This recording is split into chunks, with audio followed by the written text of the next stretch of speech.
against Congressman Percival Sendanya. Second, Professor Richard Hidayan.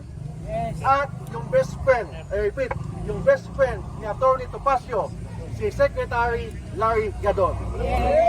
Sir, bakit? Larry Gadon! Asulul! Larry Gadon! Asulul! Sila nagsabi nun ha, hindi ako. Ang grounds po natin, for example, kay Percival Sendanya, sinabihan niya Supreme Court na Supreme Counselor ng mga corrupt ng mga opisyales. Second, itong si Richard Hidayan, nag-post sa Facebook and sa Twitter niya na lahat daw ng mga justices ng Supreme Court appointee ng mga Duterte, therefore hindi independent ang Supreme Court.